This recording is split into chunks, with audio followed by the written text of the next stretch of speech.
সুকুমার রায়ের গল্প বাজে গল্প ৩ আপনাদের কাছে পরিবেশন করছি। কতগুলো ছেলে ছাদের উপর হুড়োহুড়ি করে খেলা করছে।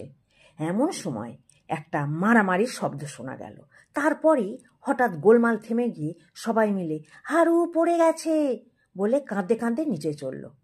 খানিক বাদেই শুনি একতলা থেকে কান্নাকাটির শব্দ উঠছে। বাইরের ঘরে যদুর বাবা গণেশবাবু ছিলেন। তিনি ব্যস্ত হয়ে জিজ্ঞাসা করলেন, কি হয়েছে? শুনতে পেলেন ছেলেরা কাঁদছে, হারু পড়ে গেছে। বাবু তখন দৌড়ে গেলেন ডাক্তার ডাকতে। 5 মিনিটে ডাক্তার এসে হাজির। কিন্তু হারু কোথায়? বাবু বললেন, এদিকে তো পড়েনি, ভেতর বাড়িতে পড়েছে বোধহয়। কিন্তু ভেতর বাড়িতে মেয়েরা বললেন, এখানে তো পড়েনি, আমরা তো ভাবছি বার বাড়িতে পড়েছে বুঝি। বাইরেও নেই, ভেতরেও নেই, তবে কি ছেলে উড়ে গেল?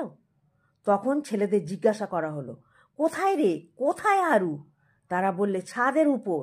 সেখানে গিয়ে তারা দেখে হারু